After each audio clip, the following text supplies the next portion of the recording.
नमस्कार विद्यार्थी मित्रों, लास्ट विडियो लेक्चर अंदर આપણે થિયરી પોર્શન કમ્પ્લીટ કરેલો હતો। ઉદાહરણના દાખલા આપણા કમ્પ્લીટ થઈ ગયેલા હતા।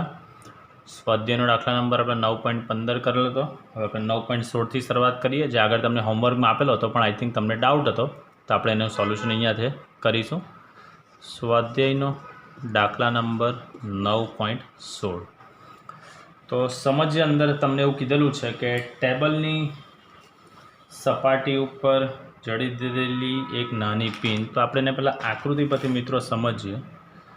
आ टेबलनी मानो कि एक सपाटी हूँ अहींया दोरूँ छूँ। अहींया एना पर मानी लईए आपणे कि अहींया में एक पिन जड़ेली है। आ एक पिन जड़ेली है। आ पिन ने 50 सेंटीमीटर ऊंचाईथी जोवामां आवे छे। एटले अहींया कोई ऑब्जर्वर है एवुं आपणे मानीए, बराबर। आ तो आ पण आपेलू है 50 सेंटीमीटर। चलो आज बिंदुए उपरथी बिंदुथी टेबलनी सपाटीने समांतर राखेल 15 सेंटीमीटर जाड़ाईनो स्लेब है। एटले आपणे शुं करवानुं छे मित्रों, वच्चे 15 सेंटीमीटर जाड़ाईनो काचनो स्लेब मूकवानो छे। अहींया 15 सेंटीमीटर जाड़ाईनो आ काचनो स्लेब है।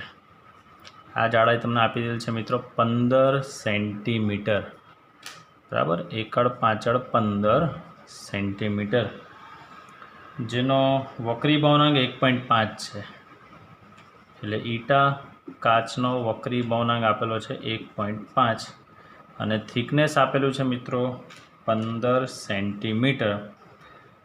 तो तमने एवुं कीधुं छे कि काचनो अरे पिन केटली ऊपर आवेली देखाशे। पिन थोड़ी ऊपर आवेली देखाशे, कारण के स्वाभाविक वस्तु है कि आपणे साची ऊंडाई ने वास्तविक ऊंडाईनो कन्सेप्ट भणी गया है। तो अहींया आपणे आभासी ऊंडाई केटली छे ते पहेला तो आपणे शोधવું जरूरी है। चालो, बराबर। तो मेन वस्तु आपणी पासे मित्रों याद करो, सूत्र तमे भणी गया छो कि वक्री भवनांक ईटा डेट इज इक्वल टू साची ऊंडाई ना छेद में आभासी ऊंडाई। एटले आपणे n1/n2 ना संदर्भ में तमे आगळ जोशो तो तमने मळी ज जशे मित्रों अहींया, बराबर। चलो तो आना परथी पहेला हूँ आभासी ऊंडाई शोधी काढुं। माटे आभासी ऊंडाई इज इक्वल टू आपणे लखी शकीए छीए मित्रों साची ऊंडाई ना छेद में ईटा काच। चलो साची ऊंडाई तमारी पासे छे मित्रों 15 सेंटीमीटर, बराबर। अने अपॉन काच जे छे तेनी 1.8। अहींया तमे विचार के साहेब अहींया तो तमने पिन जे 50 सेंटीमीटर ऊंचाईथी जोवानी छे, पण आपणे तो काचना स्लेबमांथी जोशुं तो आपणने तो ए पिन क्यां देखावानी, अहींया ज देखाशे ने। એટલે આપણા માટે તો સાચી ઊંડાઈ કેટલી થશે 15 સેન્ટીમીટર। હવે અહીંયાથી થોડી ઉપર ખસેલી દેખાશે એટલે આપણે એની આભાસી ઊંડાઈ શોધીએ અને પછી કેટલી ઉપર આવી છે તે આપણે શોધી કાઢીશું, બરાબર। તો આનો જવાબ આવે છે મિત્રો 10 સેન્ટીમીટર। તો ઊંચે આવેલ પિન કેટલી ઉપર આવી હશે તે આપણે શોધી નાખીએ। તો ઊંચે આવેલ પિન ઇઝ ઇક્વલ ટુ અતિ 15 સેન્ટીમીટરે, હવે દેખાય છે આપણને 10 સેન્ટીમીટરે। एनो मतलब कि 5 सेंटीमीटर जेटली ऊपर आवेली आपने देखाशे। एनी अंदर बीजो सवाल पूछ्यो है कि स्लेबना स्थान पर कोई आधार राखशे। आ जे जवाब आवे छे आ ए स्लेबना स्थान पर आधार राखशे। तो स्लेबना स्थान साथे कोई आधार राखशो ने। आ स्लेब तमे अहींया नीचे मूको, थोड़ो उपरथी मूको, गमे त्यां मूको। स्लेबनी थिकनेस तो केटली छे 15 सेंटीमीटर ज छे। तो अहींया लखी शकाय आपणे कि स्लेबने कोईपण स्थाने राखीए, स्लेबने कोईपण स्थाने राखीए तो पण जवाब में कोई असर थती नथी, बराबर। हवे आ सूत्र जे छे आपणे आ कन्सेप्ट प्रमाणे करेलो छे। हवे तमारे आ सूत्रने डायरेक्ट शॉर्टकट थी तमारे वापरवुं होय तो ऊपर आवेली पिन जे छे, ऊपर आवेल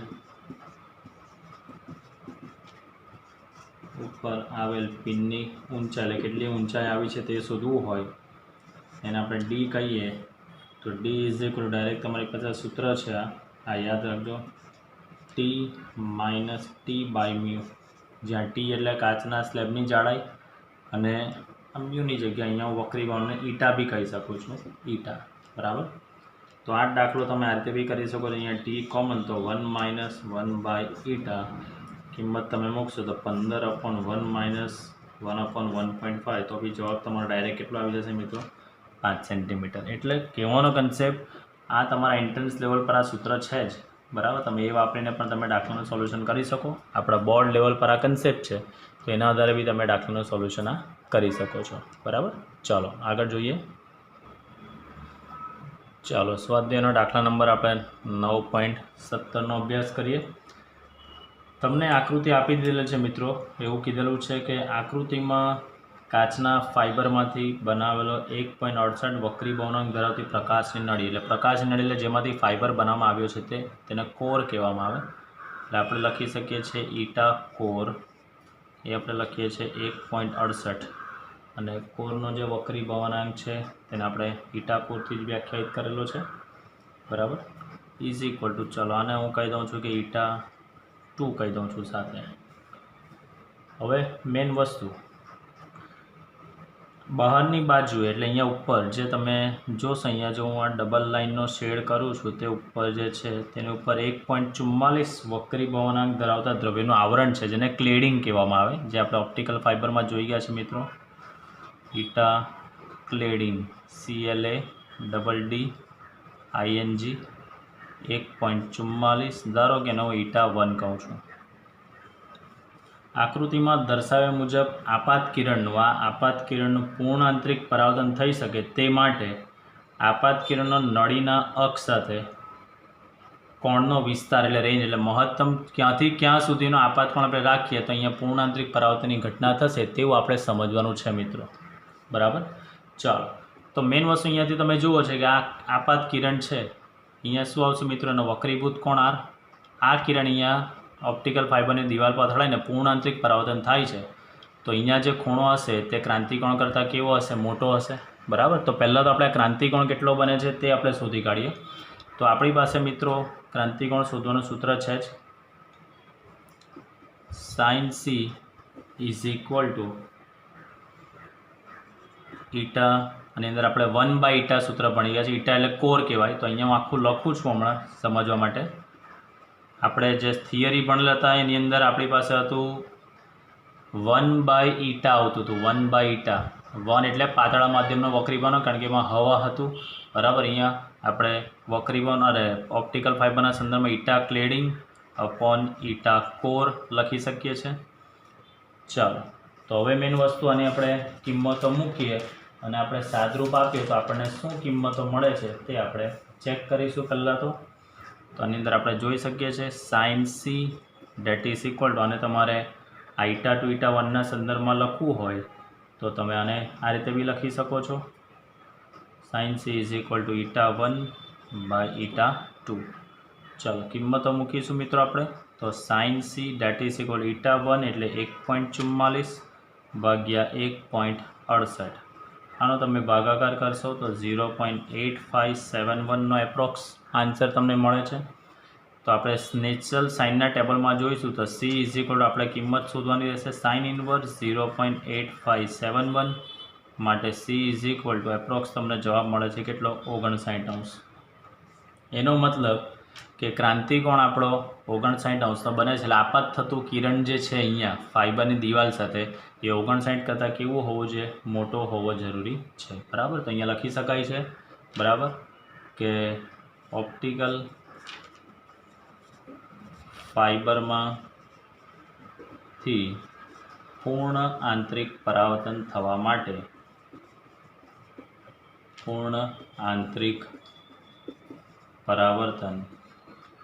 માટે આપાત કોણ, એ આપાત કોણને ધારો કે હું I' કહું છું, ગ્રેટર દેન 59° થવું જરૂરી છે બરાબર, 59° થવું જરૂરી છે। એટલે અહીંયા જે ખૂણો બનશે મિત્રો, જે આ આપાત કિરણ વક્રીભવન પામે જે અહીંયા આવશે તે જે ખૂણો જે બનાવશે તેનું મૂલ્ય 59° કરતાં વધારે હોવું જરૂરી છે બરાબર। હવે આ 59° અહીંયા લંબ દોરેલું છે તો આ 90 બનશે અહીંયા બરાબર, આ 90 બનશે તો એનાથી હું R શોધી કાઢું પહેલાં તો, માટે મહત્તમ આના પરથી આપણે R શોધી કાઢીએ મહત્તમ આ વક્રીભૂત કોણ કહીએ આપણે ને, તો મહત્તમ વક્રીભૂત કોણ એટલે R max is equal to બરાબર આ ત્રિકોણના ત્રણેય ખૂણાનો સરવાળો કેટલો થશે મિત્રો 180। જો હું આકૃતિ તમને બતાવું છું ઝૂમ કરીને, તો અહીંયા તમે આકૃતિ જોઈ શકો છો મિત્રો। ઓપ્ટિકલ ફાઇબરમાં અહીંયા જે ખૂણો બને છે એ આપણે જોઈ ગયા 59° આવે છે, એટલે અહીંયા જે દિવાલ સાથે જે ખૂણો બનશે આપાત કોણ તે 59 કરતાં મોટો થવો જોઈએ। હવે આપણે આ આપાત કોણ શોધવાનો છે, તો આના પરથી હું આર શોધી કાઢું તો આ જે ત્રિકોણ બને છે ત્રિકોણના ત્રણેય ખૂણાનો સરવાળો કેટલો 180। 180માંથી આ 90 બાદ કરો અને 90માંથી આ સી બાદ કરો એટલે આપણને મળશે અહીંયા મહત્તમ વક્રીભૂત કોણ આર આપણને મળશે। અને એના પરથી અહીંયા આપણે સ્નેલનો નિયમ વાપરીશું તો આર પરથી આપણને અહીંયા મહત્તમ આપાત કોણ આઈ મળી શકે છે। એટલે આપણે દાખલાને અહીંયા સી પરથી આપણે આર મેક્સ શોધીશું અને આર મેક્સ પરથી આપણે મહત્તમ આપણો આપાત કોણ કેટલો છે તે આપણે શોધીને દાખલાને પૂર્ણાહુતિ આપીશું। બરાબર, ક્લિયર? ચાલો આગળ જોઈએ। તો R max is equal to મિત્રો આપણે લખી શકીએ છીએ 180 માઇનસ આ 90 અને જે પેલો ક્રાંતિકોણ આવ્યો છે તે 59°। તો R max is equal to બને છે આપણો કેટલો મિત્રો 31°। બરાબર, ચાલો હવે આ બિંદુ પાસે અહીંયા બિંદુને નામ આપું છું પી। પી બિંદુ પાસે સ્નેલનો નિયમ આપણે વાપરીએ, અહીંયા લખી શકાય પી બિંદુ પાસે સ્નેલના નિયમ મુજબ, પી બિંદુ પાસે સ્નેલના નિયમ મુજબ તો આપણે લખી શકીએ છીએ મિત્રો અહીંયા હવા છે તો n1 sin I max, n1 sin I max is equal to n2 sin R max। હવે અહીંયા જે n1 જે લઉં છું મિત્રો એ હવા છે, આ હવાનો વક્રીભાવાંક લેવાનો છે। બરાબર, હવાનો વક્રીભાવાંક એટલે 1 ઇન્ટુ આપણે સાઇન આઈ મેક્સ આપણે શોધવાનો છે। n2 એટલે આ ફાઇબરના દ્રવ્યનો વક્રીભાવાંક 1.68 ઇન્ટુ સાઇન આર મેક્સ એટલે સાઇન 31°। તો આ sine I max is equal to 1.68 ગુણ્યા સાઇન 31ની કિંમત છે જ આપણી પાસે મિત્રો 0.5150 એની કિંમત છે મિત્રો આપણી પાસે 0.5150। તો આ sine I max is equal ટુનો ગુણાકાર આવે છે 0.8662। તો આના પરથી આપણને આઈ મેક્સ સાઇન ઇન્વર્સ કરીને શોધશો ને કિંમત પાછળ શોધશો તો એપ્રોક્સ તમને જવાબ મળે છે મિત્રો કેટલો 60°। હવે આ મહત્તમમાં મહત્તમ ખૂણો તમારો કેટલો હોઈ શકે આપાત કોણ 60°। એનો મતલબ કે એનો વિસ્તાર તમારે લખવો હોય તો તમે એનો વિસ્તાર લખવો હોય તો શું લખી શકશો મિત્રો કે આપાત કોણનું લઘુત્તમ મૂલ્ય 0 થી 60° વચ્ચેનો ખૂણો હોવો જોઈએ। તો અહીંયા લખી શકીએ માટે આપાત કોણ 0° થી 60° ના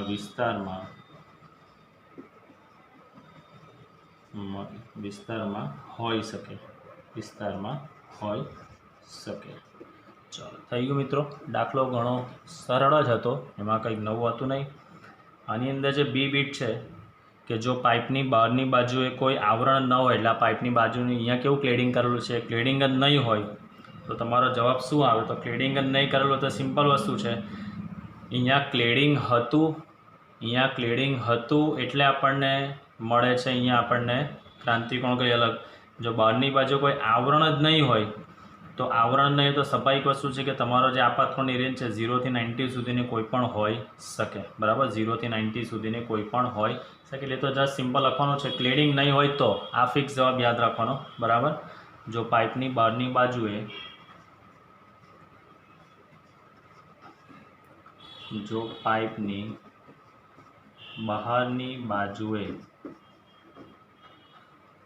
કોઈ આવરણ ન હોય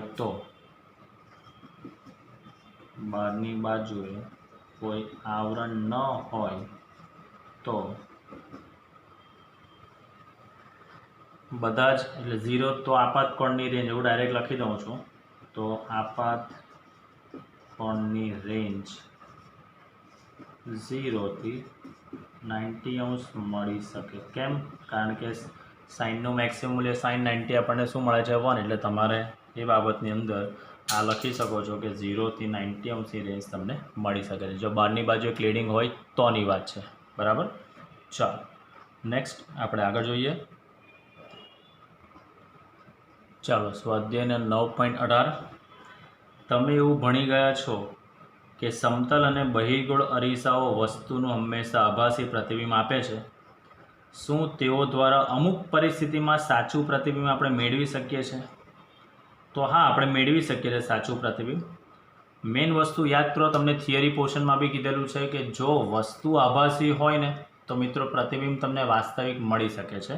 તો આપણે એના સંદર્ભમાં જ અહીંયા આપણે એ વસ્તુ જોવાના છે કે આપણે એક સમજીએ પહેલાં આકૃતિ પરથી. ચાલો માનો કે આપણે એવું માનીએ કે અહીંયા સમતલ અરીસો છે.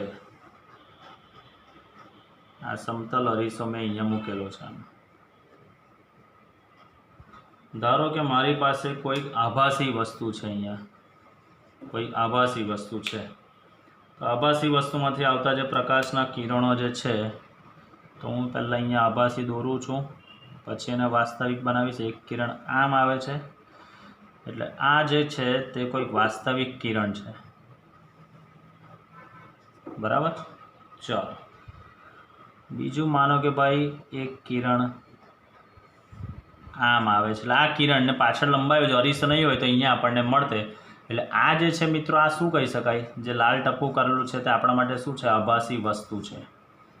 હવે તમે આ કિરણોને પાછળ લંબાવો, બરાબર. એટલે આ કિરણ અહીંયાથી જે આમ આવે છે તે અહીંયા આમ, ને અને તમે આમ પાછળ લંબાવો અહીંયા, તો તમને એનું પ્રતિબિંબ તમને ક્યાં મળશે મિત્રો? અહીંયા મળશે, બરાબર. તો આ જે તમને પ્રતિબિંબ મળે છે આ ઓ એટલે ઓબ્જેક્ટ, આ એટલે ઇમેજ, આ તમને શું મળે અહીંયા મિત્રો?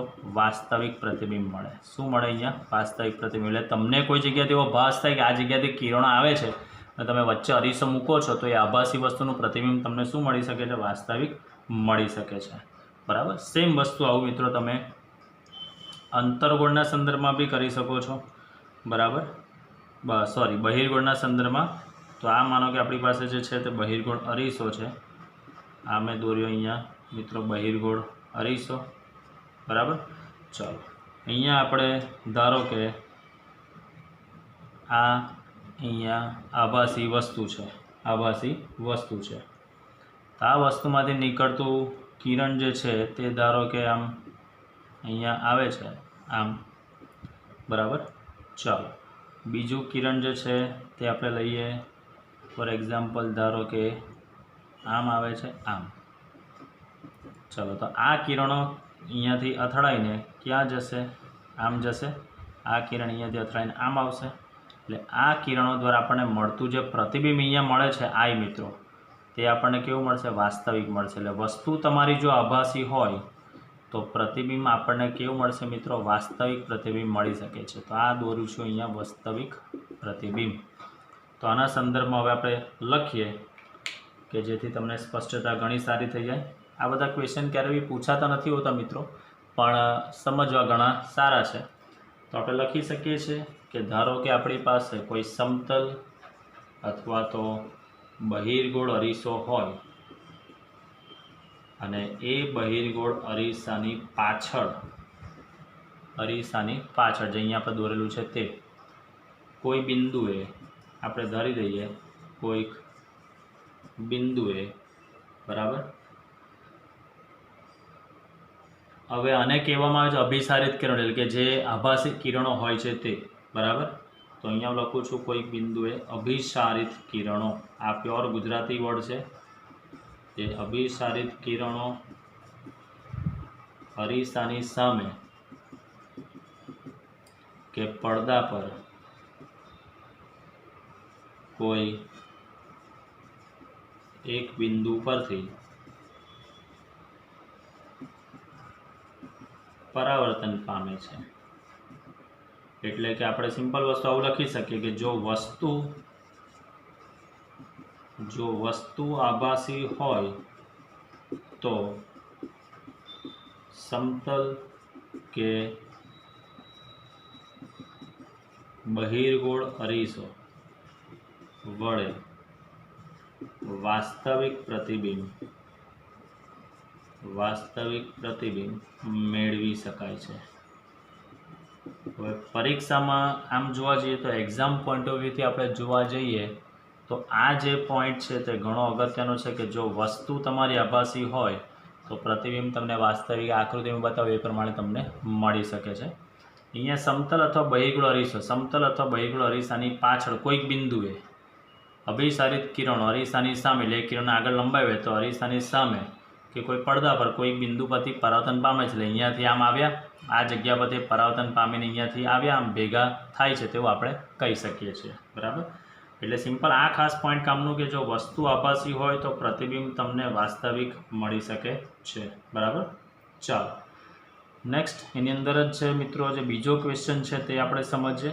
9.18ની અંદર જે ક્વેશ્ચનો છે અમુક ક્વેશ્ચનો તમે જાતે સોલ્વ કરશો, અમુક હું સમજાવી દઉં છું। અહીંયા બી ક્વેશ્ચન એવું તમને કીધું છે કે આપણે હંમેશા એવું કહીએ છીએ કે આભાસી પ્રતિબિંબને પડદા પર ઝીલી શકાતું નથી। આપણે હંમેશા જોઈ ગયા છે કે આભાસી પ્રતિબિંબ જે છે એ આભાસી પ્રતિબિંબને આપણે પડદા પર ઝીલી શકતા નથી। બરાબર, તો આપણે જોઈએ, આપણે જ્યારે આભાસી પ્રતિબિંબને જોઈએ છે ત્યારે સ્વાભાવિક છે કે આપણને આંખનો પડદો એટલે રેટિના પર આપણને એનું પ્રતિબિંબ આપણને મળતું હોય જ છે। તો આપણે સમજો, આપણે આકૃતિથી વિઝ્યુલાઇઝ કરાવું તમને મિત્રો।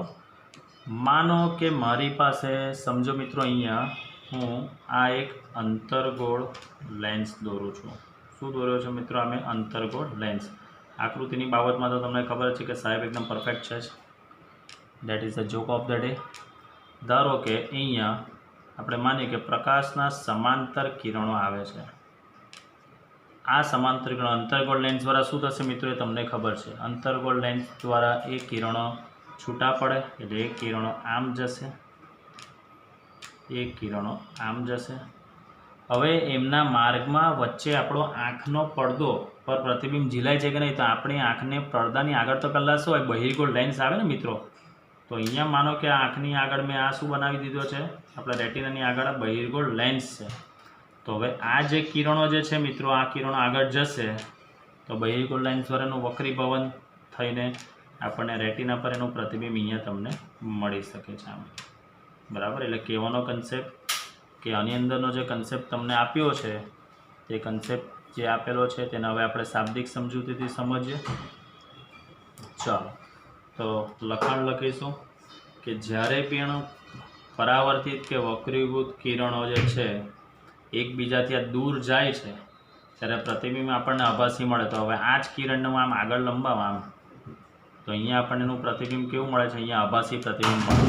બરાબર, હવે પણ મેઇન વસ્તુ આપણી એ કિરણોના જે છે આપણી આંખ જે છે એની અંદર બહિર્ગોળ લેન્સ હોય, તો બહિર્ગોળ લેન્સ માટે આ આભાસી પ્રતિબિંબ જે મળે છે તો આના માટે શું કે આભાસી વસ્તુ તરીકે વર્તે, એટલે આપણને એનું ફાઇનલ ઇમેજ વાસ્તવિક પ્રતિબિંબ આપણને અહીંયા પડદા પર મળી જ શકતું હોય છે। તો અહીંયા જસ્ટ સમજવા માટે લખું છું કે જ્યારે પણ વક્રીભૂત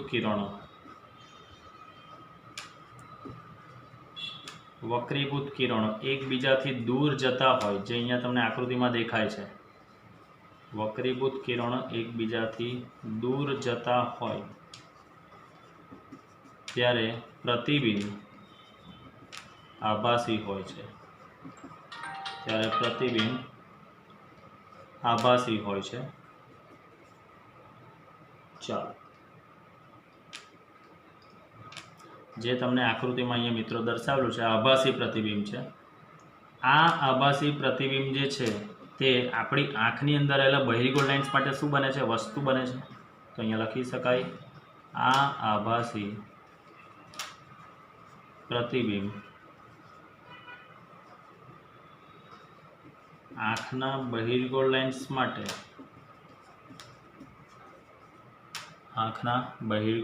માટે આભાસી વસ્તુ બને છે। એ આભાસી વસ્તુ બને છે જેથી તેનું હમણાં જ જોઈ ગયા વસ્તુ આભાસી હોય તો પ્રતિબિંબ વાસ્તવિક મળે, તો આપણે લખી શકીએ છીએ તેનું વાસ્તવિક પ્રતિબિંબ રેટિના પર મળે છે। બરાબર। એટલે મેઇન વસ્તુ આની અંદર કોઈ વિરોધાભાસ નથી, તો અહીંયા લખી શકાય કે આથી કોઈ વિરોધાભાસ નથી, આથી કોઈ વિરોધાભાસ નથી એવું આપણે કહી શકીએ છીએ। બરાબર। ચલો, તો ઘણો મિત્રો દાખલો આ બી ઘણો સરળ અને સારો હતો। નેક્સ્ટ આપણે આગળ જોઈએ। ચલો 9.18 કન્ટિન્યુ છે जी। 9.18C દાખલો જોઈએ। પાણીની અંદરથી એક વ્યક્તિ તળાવના કિનારે ઊભા રહેલ માછીમારને ત્રાંસી રીતે જુએ છે, તો તેને આ માછીમાર તેની ખરેખરી ઊંચાઈ કરતાં લાંબો દેખાશે કે ટૂંકો દેખાશે? તો યાદ કરો મિત્રો, આપણે સાચી ઊંચાઈ અને આભાસી ઊંચાઈનો કન્સેપ્ટ આપણે ભણી જ ગયા છે। તો ફરી પાછું તમને એનું આકૃતિ પરથી હું વિઝ્યુલાઇઝ કરાવી દઉં છું। બરાબર, સમજો। આ આપણે થિયરીમાં ભણી જ ગયા છે, તે જ બેઠો કન્સેપ્ટ ફરી પાછો। મેઇન વસ્તુ, પાણીની અંદરથી એક વ્યક્તિ તળાવના કિનારે ઊભા રહેલ એક માછીમારને ત્રાંસી રીતે જુએ છે।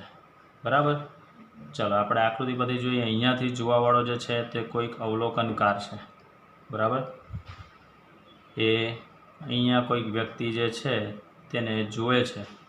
બરાબર, તો આપણે એવું ભણી ગયા છે કે વસ્તુમાંથી નીકળતું જે કિરણ જે છે તે આમ જશે, પાતળા માધ્યમમાંથી ઘટ માધ્યમમાં જશે, તો એ લંબ તરફ વાંકું વળશે, એટલે અવલોકનકારની આંખમાં અહીંયા જશે આ રીતે। અવલોકનકારની આંખમાંથી નીકળતું જે દ્રષ્ટિ કિરણ છે, જે આ જ કિરણ આપણે આમ આગળ લંબાવીએ, આ કિરણ આપણે આમ આગળ લંબાવીએ તો તેને જે વ્યક્તિ છે તે ક્યાં દેખાશે? અહીંયા ઉપર આવેલો હોય તેવું દેખાશે। બરાબર, ખરેખર સાચું સ્થાન જે છે એ આ છે, આ આપણી સાચી ઊંચાઈ છે, આ HO આપણે કહીએ આને, આ આપણી સાચી ઊંચાઈ HO આ છે। બરાબર, પણ વ્યક્તિ જે આપણને દેખાય છે તે આભાસી સ્થાન એનું આપણને દેખાય છે આ સ્થાન પર, એટલે આપણે કહીએ HI કહી શકીએ આપણે। ચાલો, એટલે અહીંયા આને નામ આપીએ છીએ આપણે આ કોઈ E, તો આને નામ આપીએ છીએ આપણે E'। બરાબર, તો આ મિત્રો આપણને જે અભ્યાસ કરી ગયા છે તે જ વસ્તુ છે। તો આની અંદર હું ડાયરેક્ટ લખી શકું છું કે માછીમાર તેની ખરેખરી ઊંચાઈ કરતાં કેવો દેખાશે? લાંબો દેખાશે। બરાબર, જે ઉપર આ E એટલે જે ફિશરમેન જે છે આપણા માછીમાર, તે અવલોકન કરનારને આ જે છે તે કોણ છે? અહીંયા અવલોકન કરતા, આ જે છે તે અવલોકન કરતા છે। બરાબર, ચાલો, તો માછીમાર જે છે એ માછીમાર તેની ખરેખરી જે ઊંચાઈ છે, ખરેખરી ઊંચાઈ કરતાં કેવો દેખાશે મિત્રો? લાંબો દેખાશે। કારણ કે અહીંયા ક્યાંથી ક્યાં થાય છે? ઘટ માધ્યમમાંથી પાતળા માધ્યમમાં જોવામાં આવે છે। અવલોકન ક્યાંથી ક્યાં થાય છે? ઘટ માધ્યમમાંથી પાતળા માધ્યમમાં અવલોકન થાય છે। હવે આપણે થિયરીમાં મિત્રો કન્સેપ્ટ આપણે ભણી ગયા છે, એટલે તમને ખબર પડી ગઈ છે।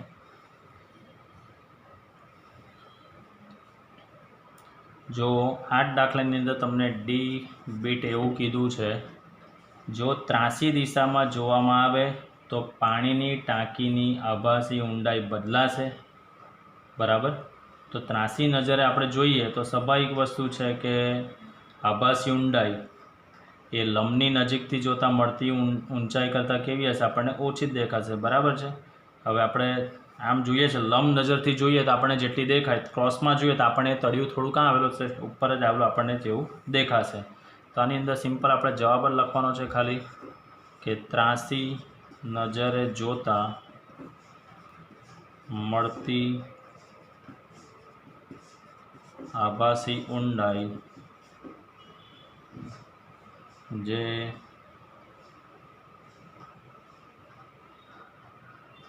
લંબની, આખું લખી દઉં છું વિસ્તૃતથી, લંબની નજીકથી જોતાં મળતી ઊંડાઈ કરતાં ઓછી હોય છે।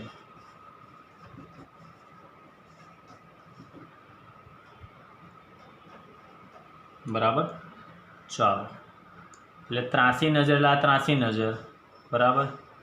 અને લંબ એટલે એક્ઝેક્ટ અહીંયા ઉપરથી આપણે જોઈએ તેને લંબ કહેવામાં આવશે, બરાબર।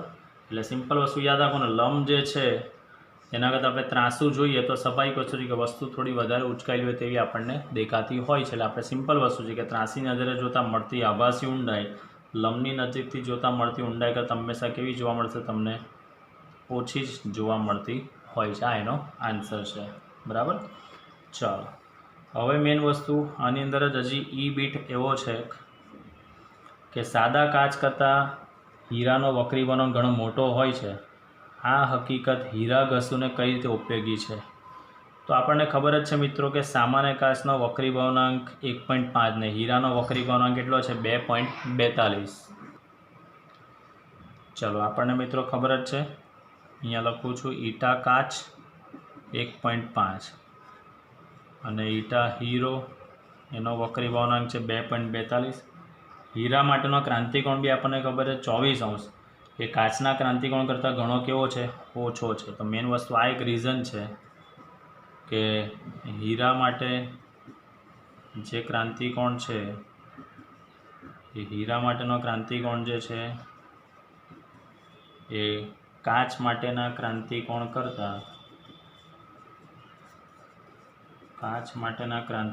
કરતાં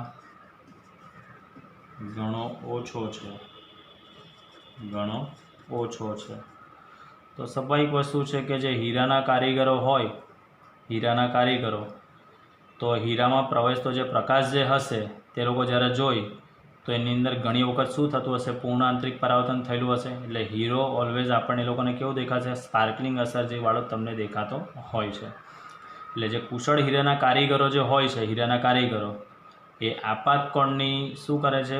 શ્રેણી જે તૈયાર કરે, એટલે આપાતકોણ 24 અંશથી 90 અંશ સુધીનો રાખતા હોય છે, બરાબર। તો આની અંદર ખાસ યાદ રાખજો કે જે હીરાના કારીગરો હોય છે, હીરાના કારીગરો આપાતકોણની શ્રેણી 24 અંશથી 90 અંશની હંમેશા તૈયાર કરે છે। 24 અંશથી 90 અંશની તૈયાર કરે છે, બરાબર।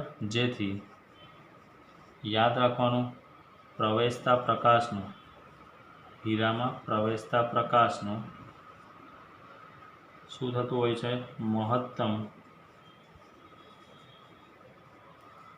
મહત્તમ પૂર્ણ આંતરિક પરાવર્તન થાય છે, પૂર્ણ આંતરિક પરાવર્તન થાય છે। આથી જે હીરો છે એ હીરો ઓલવેઝ તમારી જેમ સ્પાર્કલિંગ અસર દર્શાવે। તમે કેવા તપોવનના સ્પાર્કલ છો, બરાબર, એકદમ ચમકતા ધમકતા તારા જેવા છો, તો તેવું જ સેમ હીરાની અંદર પણ થાય છે, બરાબર।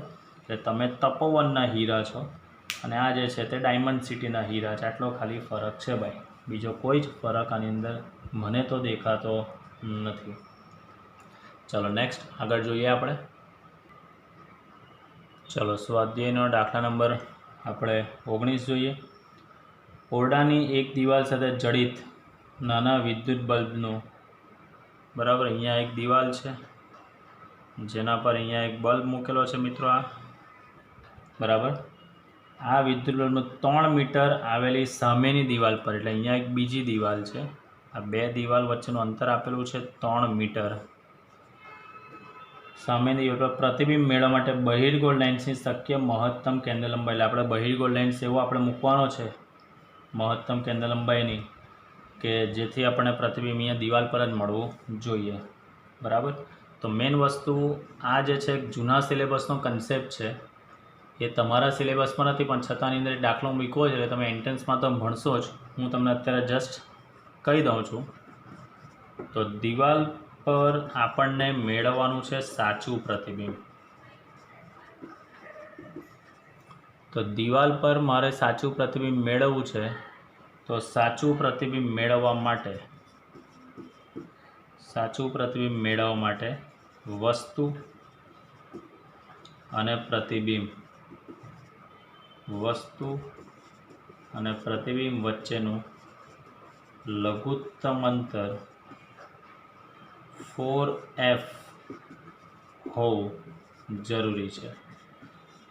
Actually greater or equal to 4F છે, પણ આપણે લઘુત્તમ પૂછ્યું છે એટલે હું તમને લઘુત્તમ અંતર 4F તમને કહું છું. એટલે આ જે ડિસ્ટન્સ તમને આપેલું છે D, that is equal to શું થવું જોઈએ? 4F max.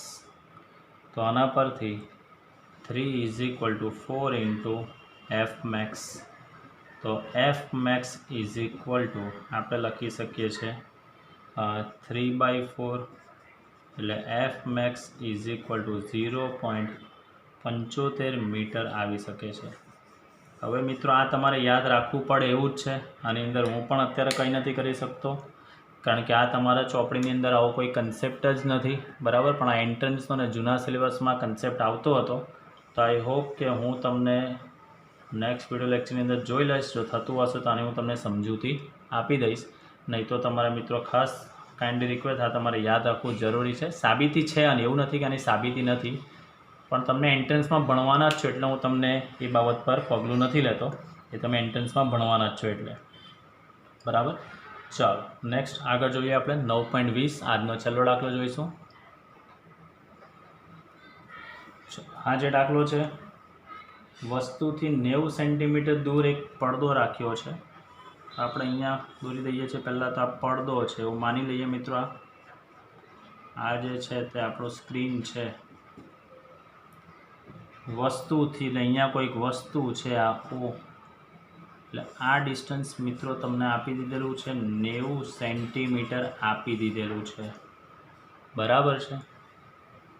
એકબીજાથી 20 સેન્ટીમીટર અંતર આવેલો હોય તો આ બે સ્થાનો આગળ વારાફરતી એક બહિર્ગોળ લેન્સ મૂકવાનું છે. એટલે અહીંયા એક બહિર્ગોળ લેન્સ મૂકીએ છીએ આપણે, અને અહીંયા એક બહિર્ગોળ લેન્સ મૂકીએ છીએ. બંને લેન્સ વચ્ચેનું અંતર આપેલું છે મિત્રો 20 સેન્ટીમીટર. આ લેન્સ L1 છે, આ લેન્સ L2 છે. બંને વચ્ચેનું અંતર જે મિત્રો આપેલું છે તે 20 સેન્ટીમીટર આપેલું છે. તો 20 સેન્ટીમીટર અંતર આવેલો હોય તેવા બે સ્થાનો આગળ વારાફરતી એક એક બહિર્ગોળ લેન્સ મૂકતા પ્રતિબિંબ તે જ પડદા પર મળે છે. તો લેન્સની કેન્દ્ર લંબાઈ તમારે શોધવાની છે, બરાબર. તો હવે મેઇન વસ્તુ આપણે લેન્સ L1 અને L2 ને બે એવા સ્થાન પર મૂકીએ કે આ વસ્તુઓનું પ્રતિબિંબ આપણને અહીંયા પડદા પર I બિંદુ આગળ મળવું જોઈએ, બરાબર. હું ધારી દઉં છું મિત્રો કે આ ડિસ્ટન્સ હું ધારો કે x ધારું છું. આ તો 20 છે જ, અને પ્રતિબિંબ અહીંયા છે એટલે અહીંયા ગમે તે સ્થાને 20 સેન્ટીમીટરને ફેરફાર કરવાનો તો હું ધારી દઉં છું કે આ એપ્રોક્સ અંતર કેવા છે? સેમ છે. આનું તમને શોર્ટકટ બી આપું છું. એકચ્યુઅલી આ કન્સેપ્ટ બી તમારા સિલેબસમાં નથી, NCERTની અંદર પણ દાખલો આપેલો છે. તો અહીંયા તમે જોઈ શકો છો, અહીંયા દાખલો એકદમ સરળ થઈ ગયો. હવે x + 20 + x, x + 20 + x is equal two આ તમે લખી શકો છો મિત્રો 90 સેન્ટીમીટર. એટલે 2x + 20 ઇઝ ઇક્વલ ટુ 90, એટલે 2x ઇઝ ઇક્વલ ટુ 70. એટલે x ઇઝ ઇક્વલ ટુ મિત્રો તમને મળી શકે છે 35, બરાબર. 35 આને કહી દઉં છું સેન્ટીમીટર, બરાબર. 35 સેન્ટીમીટર. તો આ x એટલે મેઇન વસ્તુ પહેલાં લેન્સ માટે આપણે વિચારીએ ખાલી. તો પહેલાં લેન્સ માટે વસ્તુ અંતર કેટલું થવાનું? 35. તો પ્રતિબિંબ કેટલું થવાનું? 20 + 35 થવાનું, બરાબર. તો આપણે અહીંયા લખી શકીએ L1 માટે u is equal two 35 centimetre. તો વસ્તુ અંતર હંમેશા ઋણ આવે, બરાબર. અને એનું પ્રતિબિંબ અંતર જે છે v એ કેટલું થશે મિત્રો? અહીંયા 20 + 35 એટલે કેટલું લખી શકાશે? 55 સેન્ટીમીટર, બરાબર. 20 + 35 ઇઝ ઇક્વલ ટુ 55 સેન્ટીમીટર. હવે આપણી પાસે લેન્સનું સૂત્ર છે મિત્રો, કેન્દ્ર લંબાઈ શોધવાનું. 1/f is equal two 1/v - 1/u. આ સૂત્ર છે આપણી પાસે. તો 1/55 - 1/-35, એટલે 1/55 + 1/35. તો આનું મિત્રો તમે સાદરૂપ આપશો તો હું ડાયરેક્ટ જવાબ લખી દઉં છું. સાદરૂપ આપશો તો આનો તમને જવાબ મળે છે મિત્રો એપ્રોક્સ 21.4 સેન્ટીમીટરની કેન્દ્ર લંબાઈ તમને મળે છે, બરાબર. 21.4 સેન્ટીમીટર. હવે આનું જ એક શોર્ટકટ સૂત્ર બી છે મિત્રો. એ ડાયરેક્ટ શોર્ટકટ તમને આવું કોમ્બિનેશન તમને આકૃતિમાં તમને આપેલું હોય તો તમે ડાયરેક્ટ જ સૂત્ર વાપરી શકો છો. તો અહીંયા લખું છું શોર્ટકટ ફોર્મ્યુલા. જ્યારે બી આવી રીતનું તમને કોમ્બિનેશન દેખાય તો શોર્ટકટ સૂત્ર કેન્દ્ર લંબાઈ શોધવાનું સૂત્ર છે અને બી સાબિતી છે તમે એન્ટ્રન્સમાં ભણશો d² - small d² upon 4d બરાબર। જ્યાંની અંદર ખાસ યાદ રાખજો કેપિટલ ડી શું છે, કેપિટલ ડી તો એ વસ્તુ અને પ્રતિબિંબ વચ્ચેનું અંતર, એટલે વસ્તુ અને પ્રતિબિંબ એટલે આપણે પડદો લખવો હોય તો લખી શકો છો વસ્તુ અને પડદા વચ્ચેનું અંતર। અને સ્મોલ ડી એટલે શું તો કે distance between this two lines બરાબર। તો અહીંયા લખી શકાય છે બે લાઇન્સ વચ્ચેનું અંતર। આનાથી પણ તમે ડાયરેક્ટ જવાબ લાવી શકો છો મિત્રો। આની પણ સાબિતી છે જ જે તમે એન્ટ્રન્સમાં તમે ભણશો જ ત્યારે તમે ક્લિયર કરી શકો છો। અત્યારે તમે આ મેથડથી કરી શકો છો। બોર્ડ રિલેટેડ આ કન્સેપ્ટ નથી બરાબર, એ જૂના સિલેબસમાં હતો તો એ સિલેબસની અંદરનો કન્સેપ્ટનો યુઝ કરીને એનસીઈઆરટીની અંદર દાખલો આપેલો છે તો તમારે બને ત્યાં સુધી આ સૂત્રને યાદ રાખીને તમે જશો તો તમારો દાખલો ઘણો ઇઝી થઈ શકે, કારણ કે તમને આકૃતિ આપેલી હશે બરાબર, કાં તો જે દાખલાની શરત આપેલી છે તે આપેલી તો તરત ક્લિયર થઈ જશે, એમાં કોઈ વિચારવા જેવો પ્રશ્ન નથી। You are the diamond of the Tapovan school, એટલે તમારે એમાં મને તમારા પર કોઈ શંકા છે જ નહીં મિત્રો। તો શાંતિથી આજના વિડીયો લેક્ચરને જોઈને કાલે આપણે આની અંદરના જે બાકીના દાખલા છે તેને પૂર્ણ કરીને આપણા ચેપ્ટરની પૂર્ણાવતિ આપણે આપી દઈશું બરાબર। ચાલો।